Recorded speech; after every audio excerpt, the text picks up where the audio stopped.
This is the Average to Savage podcast with Paul Guarino. Everyone and anyone, athletes, celebs, and much more. This episode is powered by MetaFans. MetaFans is an NFT project for all the sports lovers. You know why you should get MetaFans? You know why you should get it? Because it got the ultimate utility. What is utility? It's the perks of having the NFT. You thought about getting an NFT, right? Probably. So this is the one to get for sports lovers. You know why? Because free ticket giveaways, free in real life events. They're going to be doing cash prizes for fantasy sports and all that good stuff, pick'ems and all that. You love fantasy sports. I know it, right? Yeah. Okay. So then you're going to go to the website, metafans.com. You're going to mint it for 0.08. You're going to buy it. That's what mint means. You're going to buy it, right? 0.08, around 250, right? 250, you get all that. They just had a Super Bowl party at Wrigley Field. They rented out the whole stadium. It was nuts. It's crazy. It's lit. They're doing all these good things. I think personally it's one of the most slept on projects. It's all about the perks. You guys think it's just a JPEG? This is what you get when you get a JPEG, you know?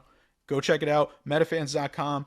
metafans.com. Metafans.com. Go mint it. If you mint one, tag me in it at PCG7. Tag me Average Sad. Tag me PG Sports. Whatever. Tag Metafans. Obviously. Tag me too, and see what happens. Maybe you'll get another. Maybe you'll get another perk. Who knows? You never know. Check it out, MetaFans. What's up, everybody? Welcome back to another episode of the Average Savage podcast. Our special guest today is Demario Davis. Demario, how's it going? What's happening, my man? Thanks for having me on. Yeah, appreciate you coming on. I love always connecting with my Twitter people. That's how I get a lot of new people. And I know we connected via NFT, so I'll jump into that first because I know that's the hot trending topic right now. So tell me a little bit how you got into NFTs. I gotta go start with my crypto journey.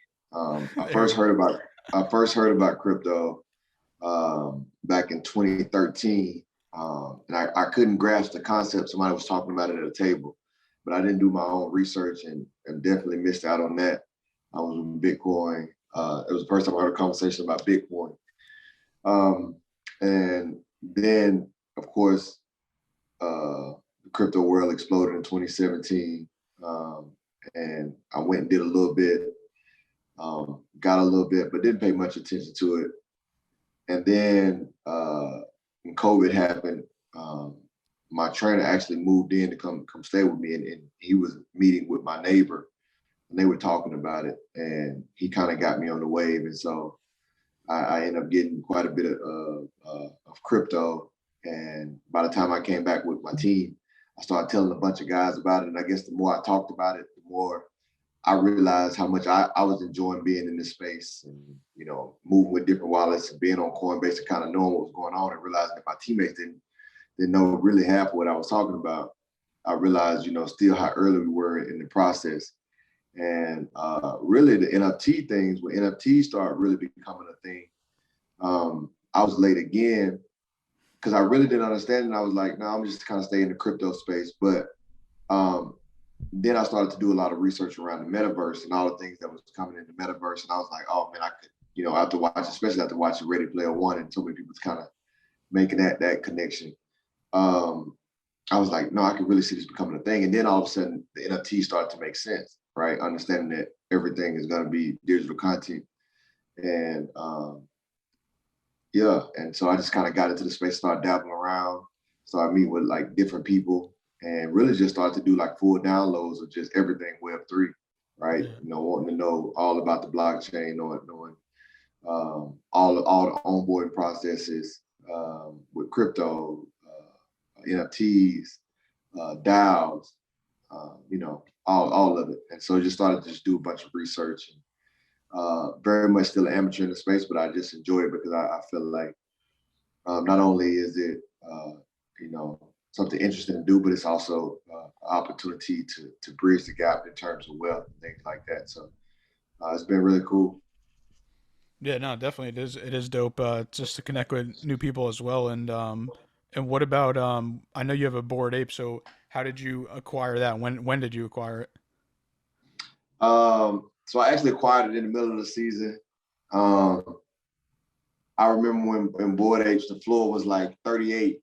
And I'm like, man, that's too expensive, man. I just can't get it. I can't get in to buying this Bored Ape, you know, at that price. But then I started to do my research and realized how much of a popular community it was, and understanding, I kind of looked at it like a country club pass, right, or country club membership. Like being in this group, you're gonna get a chance to learn, a lot more, meet a lot of different interesting people. And I was like, dang, if you go to certain country clubs, it's expensive too.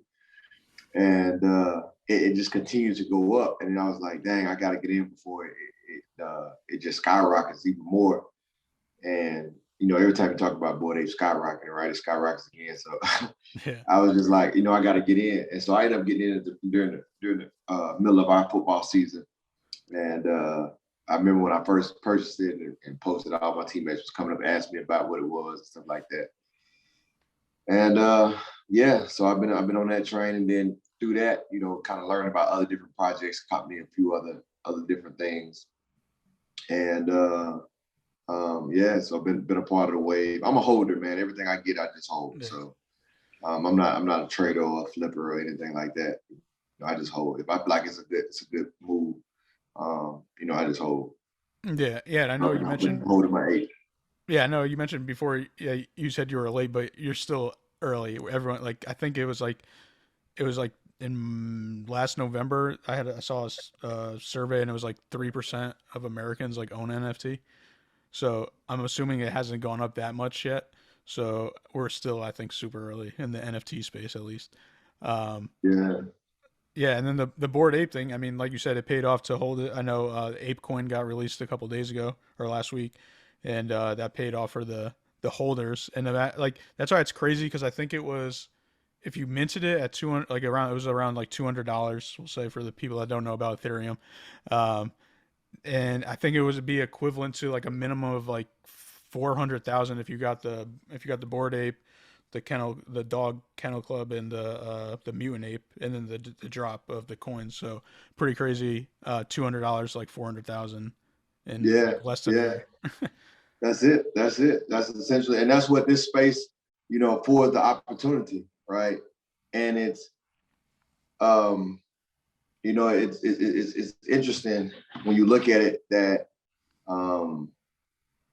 there's so many different opportunities that managing wealth, right? You put something in a conservative investment, and you get yourself, 10, 15% return. But you go into something a little more risky, where it's like private equity or venture capital, and now you're looking at trying to get, somewhere between 25, 30% return. And the next step to that before this is gambling, right? You go gamble. I saw something earlier. It was like, you bet $200, and it's an opportunity to win $2,000. Yeah. Right. That's gambling. It's like, that's as risky as it gets. And this is, like you said, I mean, this stuff is happening all the time. It's an intersection between gambling and conservative management, because you can manage in this space very conservatively. I mean, the idea of crypto and NFTs and everything is so new that it feels super risky. But these opportunities really do exist. The risk is because it feels like the wild, wild west, because there's no regulators, right? But it's just different. And if you really even look at the way that our world is set up, how can we really trust the regulators that are regulating us? We just used to centralize it. They tell us, the reason why we trust, everything, because they told us you can trust it. Who's really, checking who? And so it's just one of those things, man. And these opportunities are happening left and right. And that's why you really want people, especially while it's super early, it's an opportunity for wealth to really just be transitioned to back to people who traditionally may have been excluded. Yeah, no, definitely. And that's why I forgot when the .com boom was, but I was too young for that. I'm 29 now. So, and I know you're around the same age. So, that's what it feels like to me, is like the .com boom. And I know that's how a lot of people got rich, of buying and selling domain names, pretty much, like at the very beginning of, I guess that was Web 2 or Web 1, whatever they want to call it. Web 2. Yeah. So, but that was probably Web 1. That was Web 1. Yeah. That's why it's crazy. Like, so I feel like that's where I think we're at right now. Like in this Web3 space, like I feel like we're at the very beginning, and that's why it's super interesting and intriguing to me. And obviously I know you're super into it too. Um, and then yeah, just like knowing that, like I'm sure you were talking about investments and stuff in real life instead of like not the internet. Um, what has it been like investing in a board ape versus investing in something you like you just said you might have only made like 10 or 15% off of that, and it might have been years later. Yeah, I think the time, right? Um, Like, are you surprised? I should say. no, I mean, I think I'm not surprised, but it's very interesting, Yeah. right? And very exciting, And so I'm not surprised for the simple fact that in this space, it's been doing that for over a decade now, right? Or close to a decade. When you look at cryptocurrency, when it came on the scene, going all the way back to Bitcoin, like people like, hey, Bitcoin's gonna be big, Bitcoin's gonna be big, and it hits, it hits, it hits. And like, how long how many times they gotta say it before you be like, you know what I mean, that you take it serious, right? We're in 2022, and it's like the government is just like, okay, we're gonna have to take cryptocurrency serious, right? And so you see it over and over and over. So why would you think any different when with anything on the blockchain? Like this is the next progression or next evolution of our society. This isn't going away. It's coming, and it's here. And when you see the things that are happening on the blockchain, when you see how we're wired and already engaged digitally all day, every day. Everywhere you go, people are in their phone all day. We're already consumed by digital content, and now it's just becoming more interactive and immersive. Like, if that's happening, that's where the people are. Where the people are, that's where the money is. And so that's really what's taking place. And so the fact that if you're going to invest in a company, right, a conservative portfolio is because it's invested in a bunch of different companies, right? So some are winning, some are losing, and you kind of break even in the middle a little bit in between. Like you want to be kind of going on. So some of your companies may do 20%, 25%. Some of them may underperform, and some may perform at a loss. And you kind of gradually end up between like 7 and 10%. That's a good year. Like, because you keep doing that, you're gonna be good. Well, when you get into to something like this where you double your money in 4 or 5 months, and it's happening over and over and over again, it's like, well, darn. And happening in a major way. You're looking at companies that have, did $500 million and they started a year ago, right? Board a Yacht Club, for example, now it has a $5 billion valuation. Yeah. And it's like, sheesh, like, and that certainly isn't the case in every situation. But I think that's what everybody kind of jumps in at and tries to participate, hoping that the next thing becomes the next Board 8 Yacht Club. And that's where it kind of gets dangerous, because everybody just wants to hit home runs. And I think, though there are a lot of plays out there, what is the wise approach, or the approach that I use is a kind of rule of thumb is don't go for home runs, just get comfortable hitting singles and doubles, right? Find opportunities that make sense. You do your research and get in, and when you double your money, get out. So it's just like, don't always try to get that 400x, 500x type of return. That's what people get in trouble. So they just keep going at opportunities thinking that they're going to hit that home run, and they really bleed their funds. So I think it's so many opportunities out there to hit in this space, so many singles and doubles, and just move slow and steady, that really, no one should even try to hit that many home runs, because they'll come. Yeah, no, I'll be honest. Like I definitely made some errors, and I could have been hitting singles and doubles, and I was just holding it too long sometimes. But I feel like that's just like the learning curve of this space. Like what I've noticed like recently with like I guess smaller projects, you kind of tell when there's like like a big boom, and then there's always like one or two big like pushes for it, and then after that, like it kind of finds its value essentially. And I feel like sometimes you just have to like let it go at those big booms, and then you could buy back in if you really like the project. Because sometimes that's how I feel. Like I actually do like it, and then you could just buy back in, and you still made money off of it. Yeah, I mean, the worst play I made was Dogecoin. That was the worst, and it really was worse. I still ended up winning. I got in super low, but I was hoping it was gonna hit $1, right? And so I was just holding it. And the reason why I say, and so I think it got up as high as like 70 something like that, 70 cents or something like that. And I just held on like it's gonna come back around, and it just kept dropping. And I was like, you know what? I'm gonna get out because it didn't even fit my philosophy. It was something that I just heard about, and I was like, you know, a lot of people talk about it. I just got on, but and me, I'm a holder. But the reason why I hold too is because we're all so early to this space. I'm just thinking about what it's gonna be 10, 20 years from now, right? Like what is this space gonna be? And so what I really usually look for is what is the utility of it, and that's why Doge was just a thing. Like there's literally no utility in it, and so it's like, okay, if it has utility, and I'm going to hold, you know, it's like buying a real estate property that you don't plan on ever selling, you know, at least no time soon. And if you're going to hold it, you might as well rent it out.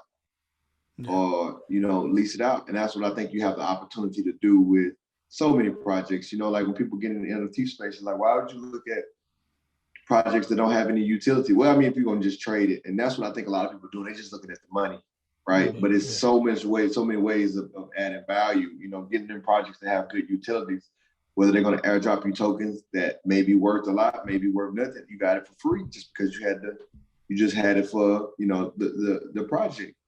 If it has events that you can go to where you can participate in the event or you can sell your spot at the event, that's, you know what I'm saying, that's investing in yourself. And so that's the way I kind of look at it.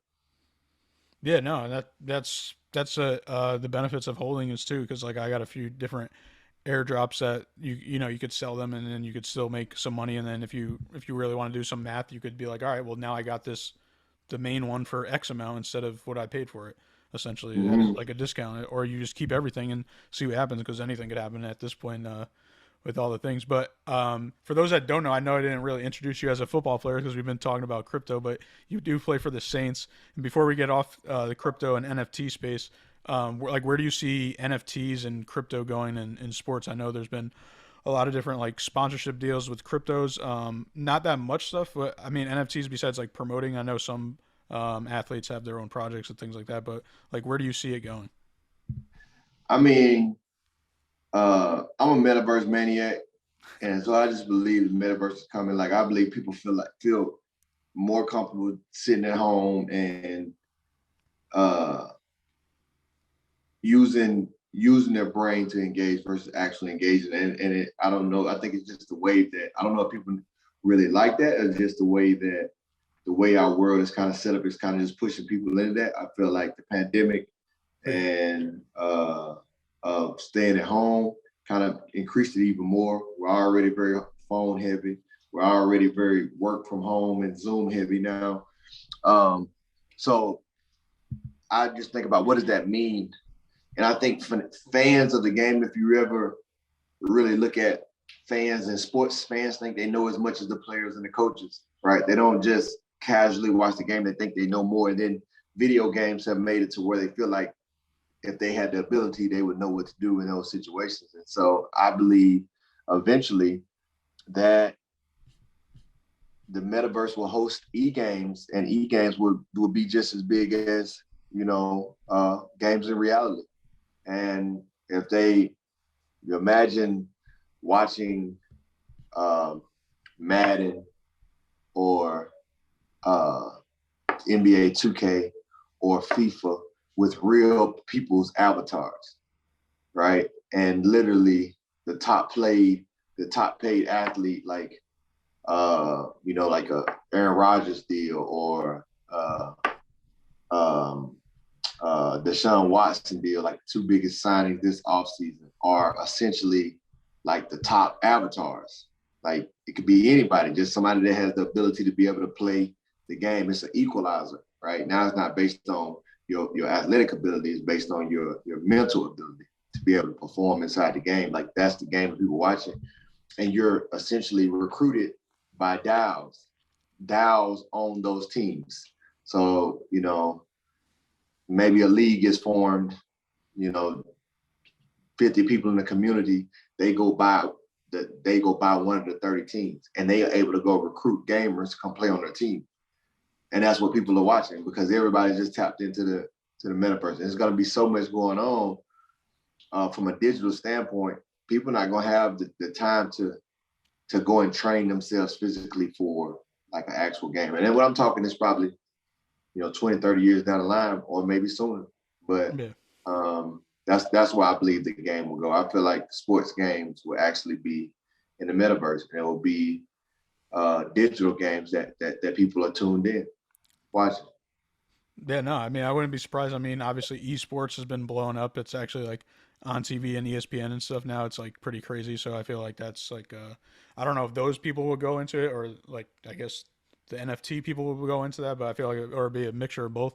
It's just interesting to see. But just going back into football, and I know you're on the Saints now, and you got drafted in the third round to the Jets back in 2012. What was that experience like, just getting drafted? Oh man, it was amazing. When you look at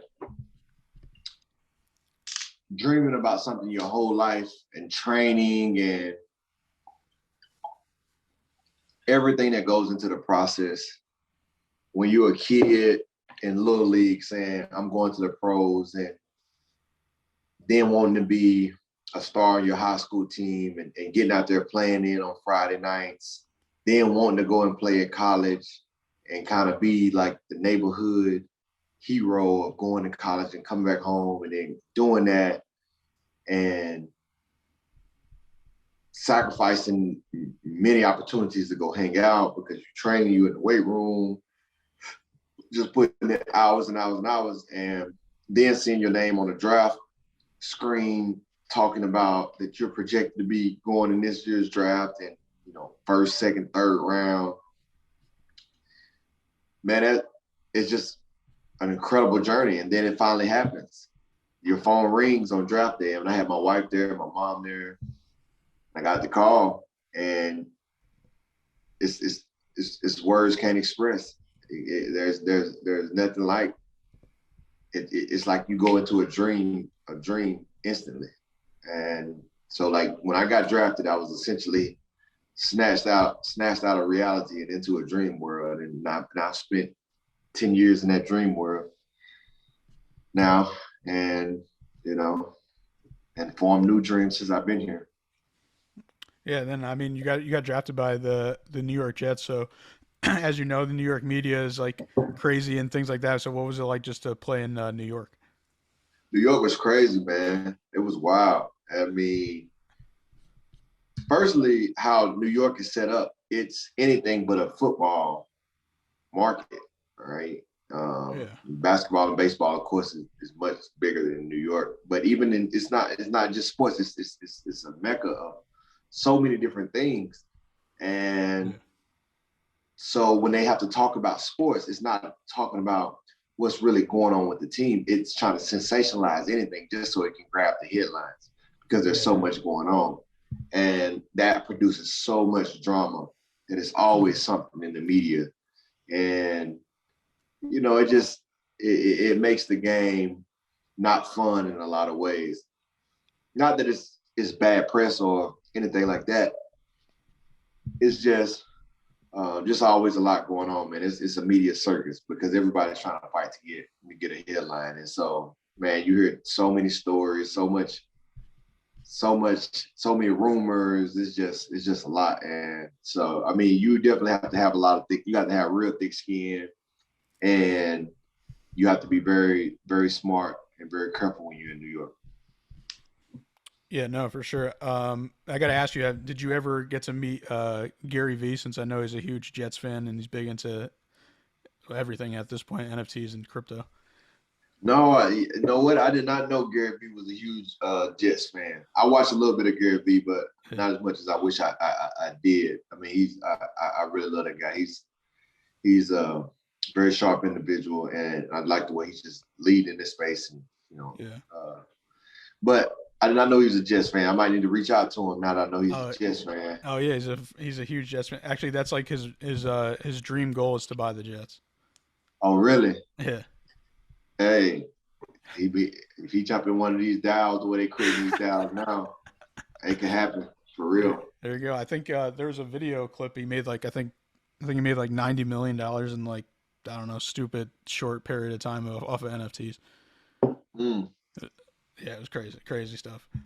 But yeah, then you eventually you went to the Cleveland Browns, and then the Jets actually traded back for you. So what was it like to play in Cleveland and then get traded back to the Jets? Man, Cleveland was dope. When I was in Cleveland, I was there the year that the LeBron won the finals, and the Indians went to the World Series, and they lost to the Cubs. And so, man, first, those are my biggest memories. Not to take away from the team, but yeah, to be in a city when a team wins the final and being at the parade and watching LeBron and the pandemonium and what that meant for the city. I mean, I thought they were gonna burn the city down. It was pandemonium, man. It was a fun time. And then going to the World Series, first time being at a baseball playoff game and being not just a playoff game, but in the World Series. I went to 2 of the home games that they had, and it was fire. It was super dope, like being there at those games. It's surreal. Like, dang, I'm at a World Series right now. And thinking that there's a country boy from Mississippi, I never saw myself as being anything like that. I mean, packed stadium, everybody standing up, every pitch, just the energy in that place was crazy. Like stuff you read about in books. Yeah. But but the team was dope. We were just sorry. Our team was sorry, man. We played with a lot of energy.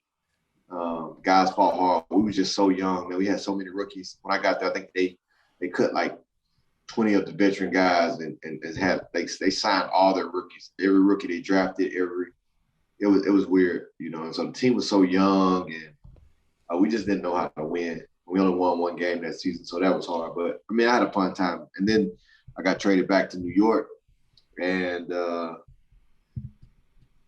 came back. I think they were even thinking I was going to be a backup, just another linebacker that could come in and compete. But they ended up releasing and starting the linebacker, and I took over the job, and the rest is history, man. Took off. Yeah, and then 2018, you signed with the Saints. But I wanted to ask you, like, that was your second free agency. So what is it like to be, like, kind of like pick wherever you want to go, essentially? You hope you get to pick wherever you want to go. You hope somebody wants you. Or a wide variety, I should say. Yeah, the first time I went to free agency was a little bit different. Yeah. I hadn't performed the best the year before. Of course, like, New York media is sensationalized. I mean, I felt like even when I look back, I was a young, above average, linebacker, but I gave them some big plays, and they made it like I was one of the worst in the world, whatever. So when I came out, it really wasn't that many teams. I think I had like 3 teams that really wanted me. I think Cleveland was kind of the best offer. And so I ended up going to Cleveland. And that was just stressful. That was very stressful. I'm usually a pretty good sleeper. I can lay in my bed in 5-10 minutes, I'm out. But I remember like staying up nights just worried, like, where am I going to go? What's next? And it was the first time I had only known New York. Didn't know, much about the business side of it. So that was a very stressful time. And then ended up in Cleveland, just ended up being the best thing that could have ever happened. I really feel like it was a turning point in my career. But the second time I came out to New York, I was the top linebacker entering the free agency. I was the number 8 overall linebacker in the league. And so I performed like a top 10 player at that point and really put myself on the radar, and then being number 1 free agent at my position coming out, I kind of had my pick of the litter. And so it was a much different situation. And so now it's just about trying to find the right fit, and New Orleans was that. Yeah, I mean, and so I when I was doing my research, the question I was dying to ask you is, how were you the last 3 years All Pro and first team and the second team, but you haven't been a Pro Bowler yet? That's $1 million question, man. That's $1 million question. If you can go find the answer to that, man, you're gonna make more than Gary B made in that short period of time. So for like, I guess the average sports fan, they probably think Pro Bowler means more, but I know like the All Pro carries more weight in terms of, especially when you go to the negotiation table. Mm-hmm. Mm-hmm. Mm-hmm. So, and then the All Pro carries more weight. So at the end of the day, that's a business. That's what's most important, is going out and get paid. The All Pro carries more weight because of who is selected by, right? Yeah. It's selected by coaches, people who really study the game, that analyze and know like what to look for. And that's what I play for. Like Pro Bowl is like, people say like popularity contest. I don't really agree with that. I think it has a value of it too, right? It's people who have gotten noticed for a certain reason, right? They have something that, whether it's not, because it's not all fans, it's players vote on it as well. I think coaches do a little bit. And so, I think they both have their weight, but for me, if I could pick which one I want the All Pro, because I'm just a guy that's about not necessarily my name being out there. I'm more about like the respect of my peers. That's what I want more than anything. I want the respect of my peers. And so when I know it's people who watch the game, that are around the game, that know what to look for, and I got that respect, that's all I need. Yeah, no, for sure. And then in 2021, you won the Bart Star Award, which is for outstanding character and leadership in the hometown or on the field or in the community. I believe you started the Say Her Name campaign. So what did that mean to you, and then why did you start that? I mean, so the Bart Star Award was probably one of the greatest awards that I got, because it's what I wanted to be known for. I always want to be known for my character more than my game. When I walk away from the game, if the greatest thing I ever did in life was play football, then, I feel like I underperformed in life. And to be recognized all by peers, that's another one that's voted on solely by players. That's what made that one great. But then also what it represents, my peers seeing me as a man before God, as a husband, as a father, as a person that's active in community and leading in that way, that means everything. These are guys that are around me all the time, and whether they know me directly or through one of their teammates or whatnot, like, to have that type of respect is huge. And when it comes to Say Her Name campaign, that was one of many things that were birthed out of, I'm a part of the Players Coalition, and we try to work in areas of uplifting communities that have traditionally been excluded from society, mainly in 4 areas: policing, education, economic mobility, and criminal justice reform. And so we kind of work across those spaces to work in the corners of America that justice doesn't necessarily get to. And we try to use our voice and platform to kind of uplift stories and push to the front things that are happening that most society may not know about. And so this was one of them. What we were able to learn about what was happening with Black women in our country is because they lived in a term that was in a space that was termed intersectionality, and which means that when we deal with race, we talk about Black people, and that most of the time starts with Black men. And then when we talk about women's issues, which is crazy what's going on with women right now. I just heard earlier with the NIL, that women are making more than the men. Yeah. That's amazing. And so when you deal with the women, most of the time it starts with white women. And so when you look at these terms, none of them specifically address the unique issues that happen with Black women, right? What's happening with them in the health space, what's happening with them in the workspace. Like if you talk about workplace diversity, most of the time if they're gonna have diversity in there, it's gonna be a woman and a Black man. Like that's, so what happens to the Black woman? We look at health issues and the uniqueness of the health issues that they have, or something as simple as having a baby and talking about the pain that they're experiencing. Is the way that the doctors respond just from stereotypes is vastly different. And when you look at differences in domestic violence and all these different things. And so it's a lot of issues that are specific to Black women. And that's what we want to do. We want to highlight those things. And it was birthed out of a campaign of, when you looked at police brutality, it was always talking about Black men, but the women were kind of being overshadowed, but understanding that Black women were being killed by police officers too. And so we use that platform to highlight Black women who have been slain at the hand. Some of those names that haven't been talked about as much, some of the names of Black women who have been killed by police in the height of all that was going on with George Floyd and all that. But we also wanted to use that moment to highlight and celebrate Black women in spaces that were doing great things, but also highlight the issues where they weren't being some of the issues that weren't being talked about as much as they should. So that's what that whole campaign was about. And so we launched that with our team.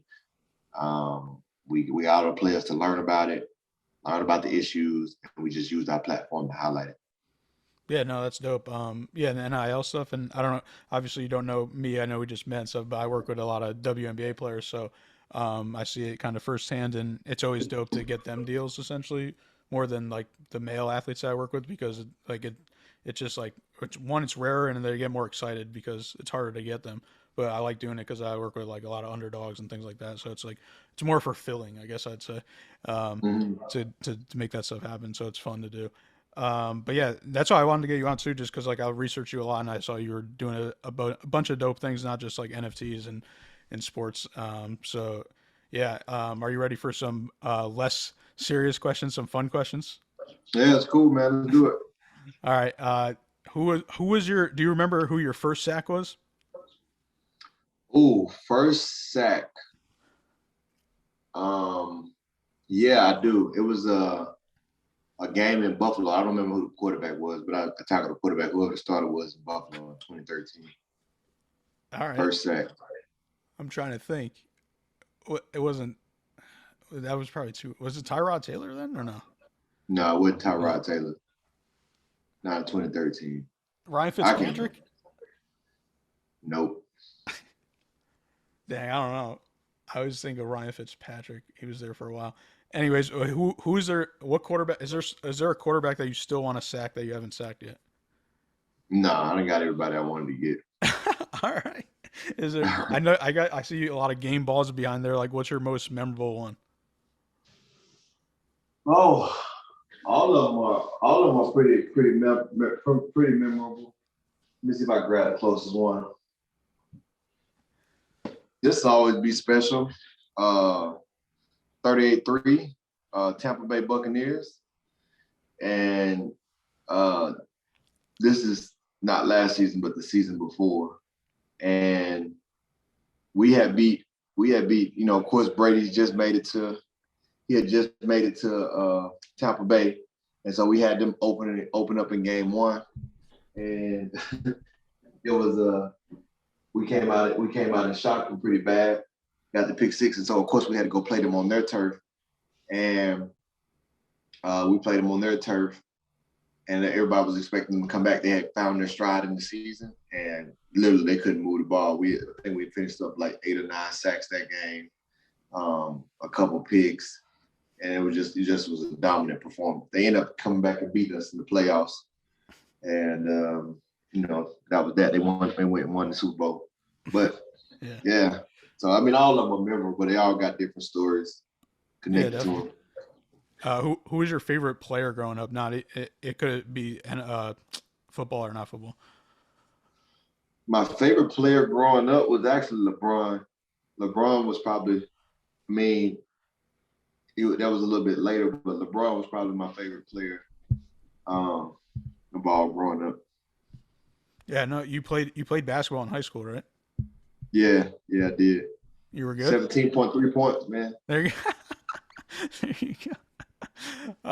I know you're from Mississippi, so if I ever went to Mississippi, where would I have to go to try to get some good food?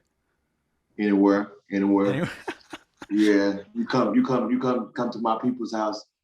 One of my aunt's house, on my side, on my wife's side, we'll get you some good food. All right, Pat, I'll take you up on that. Actually, oh yeah, did you watch Last Chance U on Netflix? Yeah. Is Scuba, Mississippi? You're familiar with it? Yeah, I know Scuba. So what was that like to watch that? Was that like crazy to you? No, it wasn't crazy at all. I mean, that's life in the SIP in some spaces, especially like out there. It ain't nothing to do, but play football. And it's crazy because a lot of those guys that's at the school, you know them through different people, and then the coach that was out there, he was a part of a championship team that one of my cousins coached on, and so I mean it was wild, it was just because it was Mississippi, so I watched all the episodes, like back to back to back. I felt like I could relate to a lot of that, and it literally is that last chance because those guys that if they don't go to college, what are their life gonna be? It ain't many opportunities to make it out, and that's life in Mississippi, especially for young African American men, because there's no guidance, there's no people showing them that there are different avenues outside of sports, and so they don't value. Not that they don't value, they don't know the value of the classroom and not using it as an opportunity to change their life. And so the only thing they have is the football field, and most of the time, some of the guys don't have the character that they need to stay in the schools that they at. And so they end up, at a JUCO for grades or, getting into some trouble. And literally that's their last shot. And it's either you make it to Division I and go on to be successful in the game, or, you back to your neighborhood and ain't nothing but bad waiting on you there. Yeah, I mean, I think we kind of touched on it before. I think that's why it's dope with the new NIL rules and all this crypto and NFTs. Like, I think like kids are gonna start. I know a lot of kids made money this year, but like once it keeps on developing and developing, I think people are gonna have enough money where they like won't necessarily like it won't be like a burden if they don't make like a NFL or a NBA or MLB or whatnot. If they manage it correctly. Yeah. Yeah. Last one. What is something people don't know about you? Don't know is I enjoy playing the piano. All right. Yeah. That's dope. That's one of my side hobbies. Are you a jersey guy or sneaker guy or both? Neither. All right. I'm a suit guy. All right. You got a lot. Yeah. You got a lot of suits. Yeah, probably got like 20-something suits. Nice. Any like you got like crazy like colors or patterns? No, I keep it simple. It's more the details for me. All right. It's all about the fit, Yeah. Switching out the lapel pins, different type, 3-button, double breast, 3-piece, just different little. I keep the colors. I stick to my charcoals, my grays, my blues, browns. Keep it pretty simple. All right. Well, I appreciate you coming on, and could you let the listeners know where they can follow you on social media? Yeah, they can follow me at D56 Davis on Instagram or Demario __Davis on Twitter.